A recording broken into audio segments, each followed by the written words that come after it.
I want to rock!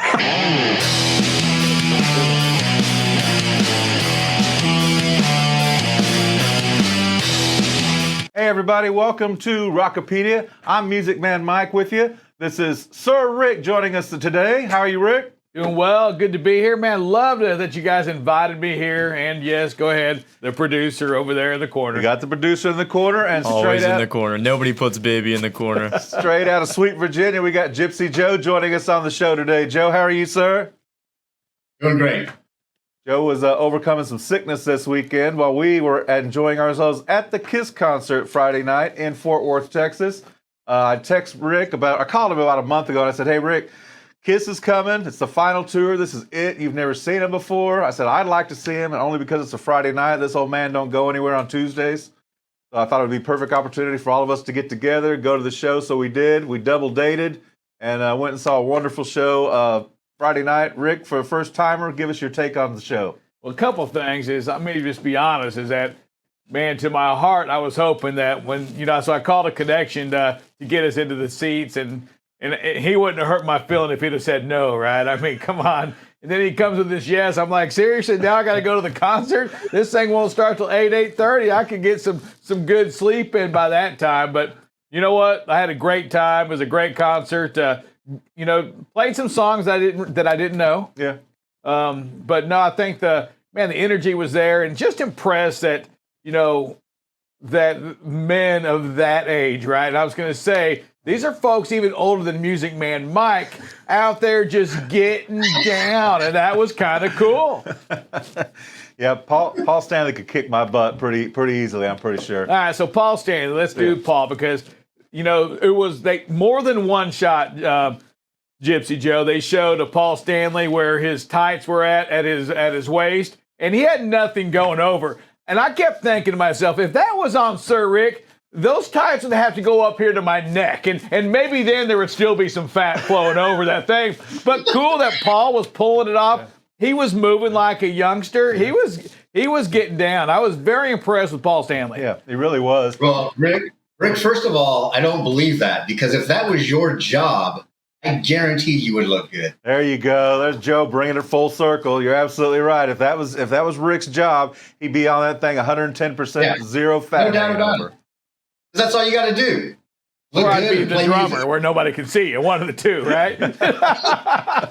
Yeah, if that's your job, to stay in shape so you can wear that costume. I mean, even Gene didn't look that bad. Now, he's covered up from head to toe for the most part. But, for a 71-year-old guy, I wasn't comfortable with him gyrating his hips to the girls. That's kind of creepy. That's weird. Kind of odd.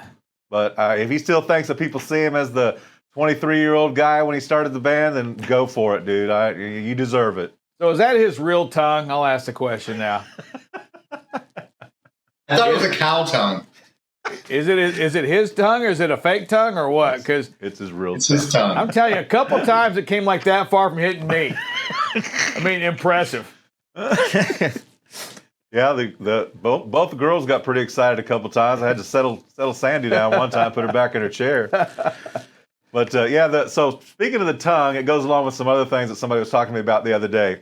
So all the rumors and stuff that happened back when they were first starting out, the KISS stands for Knights in Satan's Service, the cow tongue. I mean, all this crazy stuff, these stories. But it just goes to show you that any publicity is good publicity, because it worked for them. Regardless, I don't care if it's a pig tongue. The dang story worked for them, and guess where they're at now to this day? At 71 years old, almost, probably for the most part, selling out Dickies Arena. And people there of all ages. I was also accused of that last week. You're going to see a bunch of old people, Mike. No, everybody was there. Yeah, everybody of every sort was at that place. So how much are they raking in on this last tour? Anybody know? No, they had to interrupt it because of COVID, but I'm sure that if they wouldn't have had to, it'd be a lot more than it is. I don't know what the amount is right now, but it's got to be out of hand. And there's a couple things about that. So number one, since I've been going to concerts, and this is pretty much the history of it, and I don't know recently or today what it's like, but you always kind of broke even on the tours. You made your money off the T-shirts. You made your money off the records. Go ahead, Dylan. So apparently KISS has earned $50 million so far on the End of the Road tour. They make about $27,000 per day, or about $1,141 an hour, or $20 a minute is how much they're rigging in every time they're up there. So is that even their days off? Is that averaging? Okay, so every day. Yeah.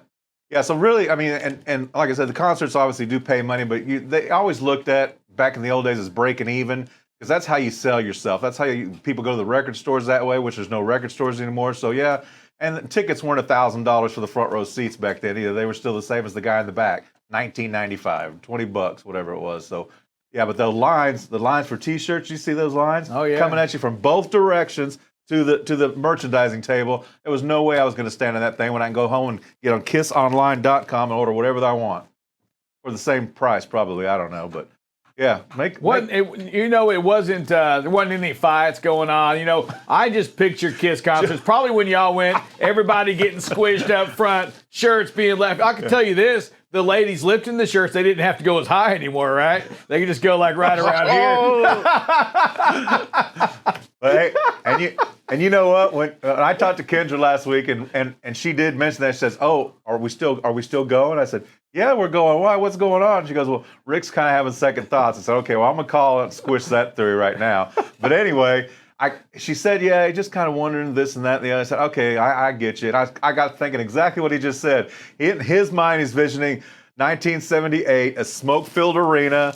Cigarette smokes, guys drinking Jack Daniels, fist fighting, T-shirts off, tied around the waist. I know what he's visioning, but yeah, that's been a long time ago. And speaking of that as well, Joe's got a story. Joe actually lived that day, that same era, and got kicked out of a Kiss concert in Salina for being too loud. Not Joe. He got kicked out for being loud. Talk to me about this, Gypsy. Joe, tell us that story again. Yeah, that was a cop having it out for me. I don't care what anyone says. This day, complete innocent on that. So he just didn't like me, and I think it was Robert I was with.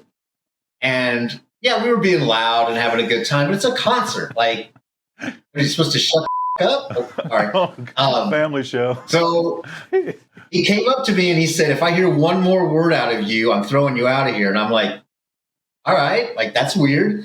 And then the lights went out and Kiss was getting ready to come on. I will start walking towards the inside of the arena and I'm like, woo! He grabbed me from behind, throws me out. Never got to see the show. Never got to see it. Went to jail. Spent the night in a homeless shelter in Salina, Kansas. Spent the night in the homeless shelter. Yeah. That smelled really good the next day when I was hitchhiking home. Well, that's a way different Kiss story than what we've got, because we were in a suite, we got the royal treatment, we had our own bathroom, parking garage. Well, you're lucky I wasn't there. And if screaming and yelling would have got us in trouble, I would have been the first one to get thrown out that night too, because I enjoyed every minute of that thing, from the time the lights went down to Paul smashed that $40 guitar, to the confetti, to the lights coming back on. I mean, I love the whole thing. But Mike was like the play-by-play guy. I mean, he'd watch probably every YouTube video. He knew what song was next. He was there, and here he comes now. Paul Stanley's getting ready to go across the stage in here, and he's going to play the guitar, and he's going to sing a song for those folks in the back. And it was like, my God, it's like I had Madden there calling the concert. It was amazing. So and as an example of that, when Paul came up to the microphone, I could almost tell before he even said anything. I just had a feeling. But he started talking, and I told Rick, I said, "Cold gin." Yeah, he was calling all the songs. I mean, he was like the most impressive guy up there. Everybody was like, how's this guy know all of this stuff? It was every song, every move. Confetti's getting ready to come out. I mean, come on, dude. Leave something for the surprise. It's like Tony Romo when he's getting ready to tell you what the team's going to do next, and they do it. You're like, he was Tony Romo. He was playing the calls. So I'll tell you this. I was impressed with the fire that was going on. There was a lot of fire inside that arena, and just shocking that I was just shocked that they would throw that much flames out there in an enclosed place. I mean, you could feel the heat. Yeah. Well, they've got it down to a science now. Think about it. When they first started in the 70s, they were flash pods with like a Folgers can with gunpowder and stuff in it, and they would hook those up electrically, and some guy on the side of the stage making $4 an hour would push a button at the beginning of a song or something, and it was dangerous. Well, we've come a long way since then. Yeah, those things are very controlled. I think since the Great White Incident, we've learned a lot. The Great White Incident where the club burned down, that was illegal. They should have never had it in that small building like that. And then James Hetfield got burned one time by standing too close to one of those things, went off and burned his arm severely. He was in a cast for a long time. And there's been a lot of accidents, including Gene Simmons spitting fire, which I want to talk about for a second. They did not make a spectacle of that. No, it was just real quick. Yeah. It came and went just like that. Maybe he fired. Maybe he swallowed some of the liquid. I don't know, but it wasn't real impressive at all. He what? There was no musical introduction to it? No, it was like at the end of a song. I think it was at the very end. And he just walked over and grabbed the thing. He walked around for 4 seconds, maybe 5 seconds, spit the fire, threw the thing down on the stage, and the song was over. The lights were out. I'm like, that was not. It used to be a build-up. It lasted like 4 minutes to watch Gene walk around there and tease you with the fire. Yeah, they could have done something a little different. I would agree on that. Very unimpressive on the fire. Matter of fact, it was like a fire burp. It was like he belched it out. It was nothing impressive whatsoever. I was like, come on, dude. The flame you were carrying was larger than what you just blew out. Yeah. But it was, I'll tell you this, but the fire, I'll go back to that fire. It was bad. And I mean, you could feel the heat enough that there was more than once that I was kind of mapping my exit out just in case, with or without Kinger, I was getting out of there. So maybe they figured it's worn out now. Nobody wants to see the fire spitting, but they still got to include it, so they just throw it in there. It's kind of like the Stones doing Satisfaction. You just got to give it to them whether you like it or not. I don't know. But you did. That seems weird. It seems to me like, you get old, your flame gets a little lower. I get it. But I think that those guys are probably they don't think of it the way that we think of it. It's like Mike said, I think they think of it as they've seen it a million times. Yeah. It's like, no, we haven't, and my kids haven't, and their kids haven't. Yeah. Like that kind of stuff. And they didn't see it that night if they weren't looking at the stage that very split second. They missed it again. Yeah. I mean, it's obvious they don't make pills for blowing out fire. No medicine. Well, I would think that during Firehouse, if they did it during Firehouse, the sirens would be going off and all that, but they didn't do it during Firehouse? I think it was at the end of Firehouse. So they did Firehouse, the sirens were going off, and then he grabbed the thing, spit the fire, and it was over, just like that. It was like the end of the song. Well, it's Firehouse, man. You got to pay attention. Yeah, that's on you. Yeah, no, I don't think we missed it. I just think they shortchanged us on the fire thing, but that's okay. Whatever. They didn't have the blood though. Gene had the blood coming out of his mouth and all that dripping down to his costume or his outfit. I shouldn't say costume. He's still good at that. He's still good at the blood spitting. That's always been one of his good deals. And of course, they had the drum solo. Eric Singer did a great drum solo. Like, you have to have a drum solo in a Kiss concert. Guitar solo. Tommy Thayer did a great Ace Frehley impression. Shot the fire and sparks out of his guitar up to the lighting rig and all that stuff, and smoke coming out of the guitar, the whole 9 yards. He had a really cool guitar. So here was our view, Joe, during the guitar solos, during the drum solos, we could see Gene and behind the black thing right here, and the Gene was like this, just resting. Nobody else could see him except Russ. He's like, God, I'm worn out, dude. Yeah. He had like a little booth, like a little shower box, a black box, and had a curtain on it. So when he wasn't sitting in there, they'd shut the curtain. And then one time they were doing this guitar solo. During the guitar solo, he was sitting there, and Eric Singer got up off the drum set, and him and Gene were playing catch. They were throwing back and forth. He would throw the ball to Gene would throw it back. We watched him play catch during Tommy's guitar solo. So that was just a way to keep Gene limber, I guess, or keep me awake. I don't know. I'm ready to go. It's over yet. He just got over COVID a couple of weeks ago. Huh? He just got over COVID a couple of weeks ago. Oh yeah, no, they both had it. So Paul had it Paul had it like 2 months ago, and then Gene got it recently, and he just got over it. So yeah, they're back on the road, and I was surprised they played. Actually, I didn't know they were out that soon. Yeah, when I saw the thing for the October, the first date, I thought, I don't know, is that real, or is it like a lot of other stuff on the internet? It's just not updated. But no, it was very real. And talking about the old stuff that they do and don't do or whatever, they did have a pretty good set list. And even there's a couple songs, like Rick said, he didn't know. Probably a few for him. There was a couple that I didn't know because they're off newer albums that I don't buy anymore, or there's songs that I really didn't care to hear, and I kind of wish they wouldn't have played it. But they did. Overall, it was a great set list. It was very good. And Rick liked the fact, and he told me this after the concert, that it started out with Detroit Rock City. So that's a pretty good way to start. That was a cool, by far my favorite. It was a great way to open the show. Love that part of it. Also talked to Tanisha, who worked the security. She said that before the show, the VIP included them without their makeup. I didn't know if you knew that or not. So they were back there without their makeup on the VIP part of the show before the actual show started. So that's kind of cool as well, I think, on that. I will say there's no doubt, right? I think, I didn't know, but there's obviously no doubt that not 100%, but most of it's lip synced, right?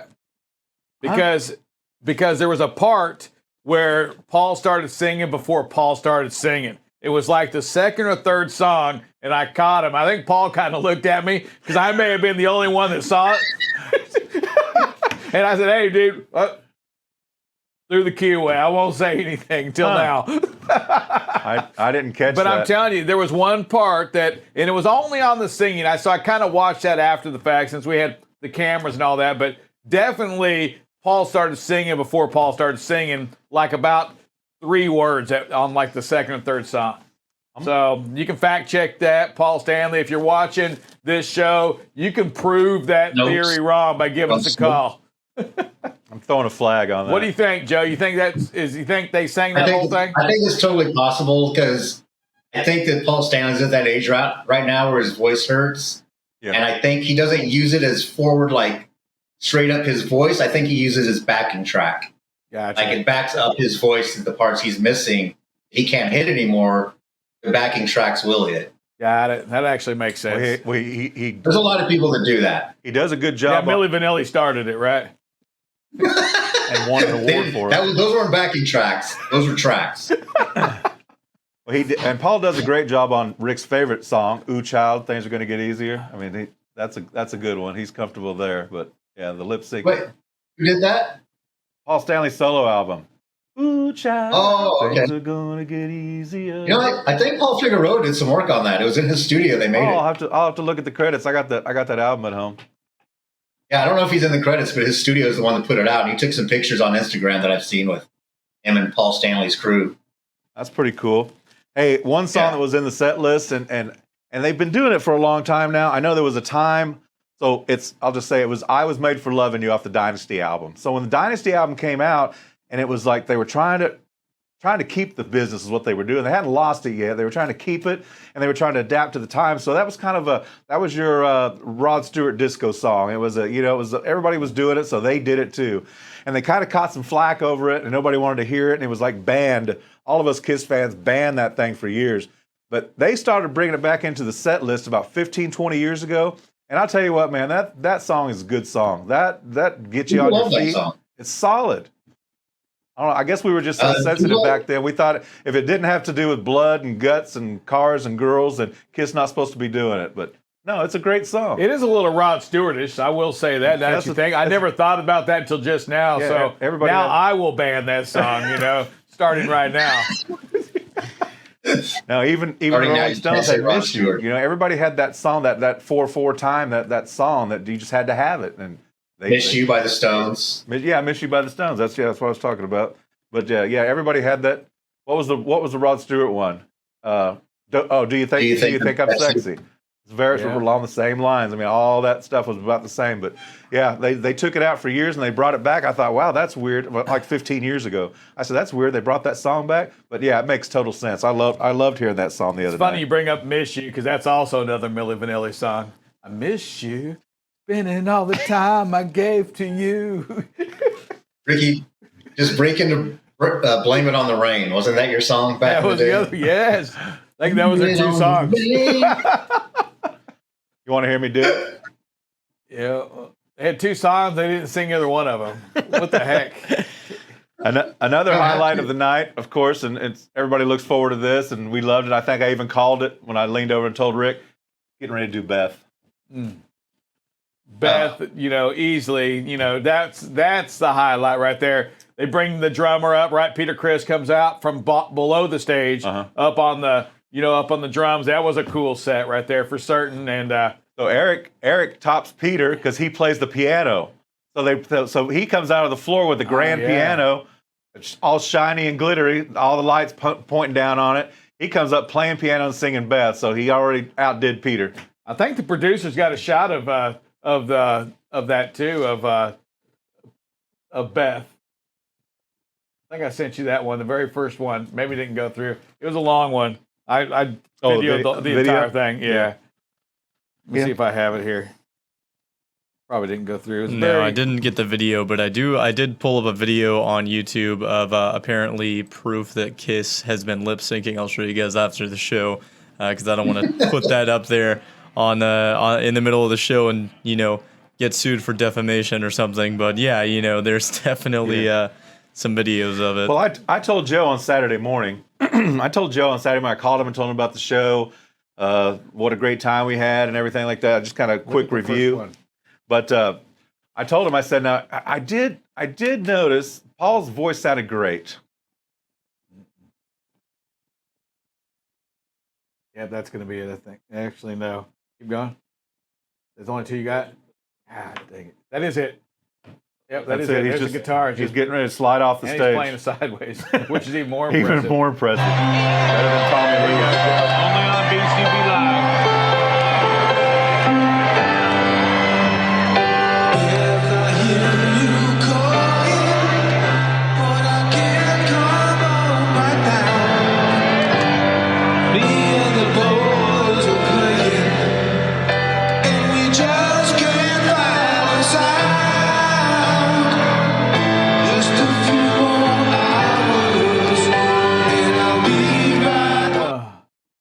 Okay, first of all, you're trying to convince me that Eric Singer also has a girlfriend named Beth.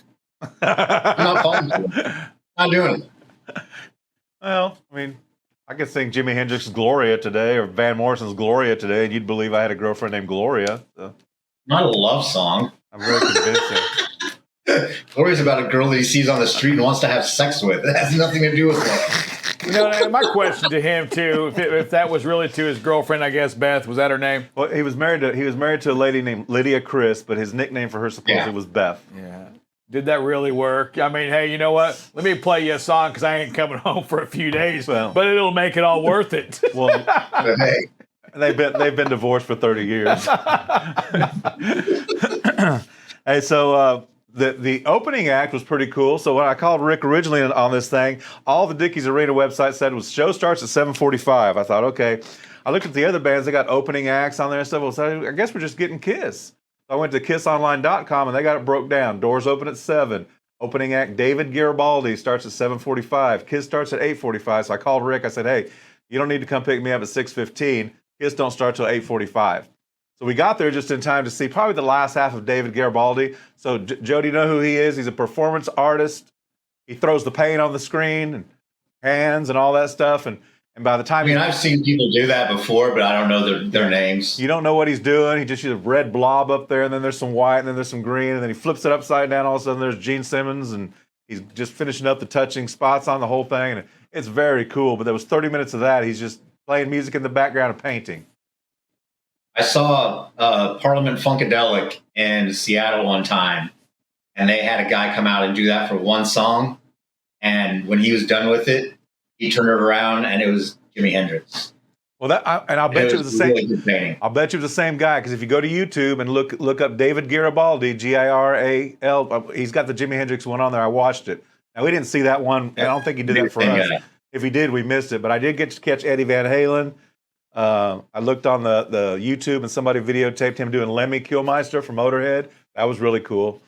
So yeah, that was good to see, just something different. I didn't really want to sit through 30 minutes of a band that I didn't want to see. Yeah, I didn't know what to expect. I did, but I was excited when we walked in to see free drinks and free food, and I figured that could kill 30, 45 minutes alone, so I was okay. Yeah. The girls went straight for the food and then hit the bar afterwards. But yeah, the setup was very nice. Dickies Arena is a brand new facility in downtown Fort Worth. And so they played American Airlines Arena in Dallas before the COVID thing. So the same tour, they had already had it planned out to play both cities, but then they had that year and a half off, whatever it was. But yeah, they played American Airlines on the same exact tour. He opened up for that show, and then they just had to lay him off for a year and a half, whatever, do whatever you want because we're not on the road yet.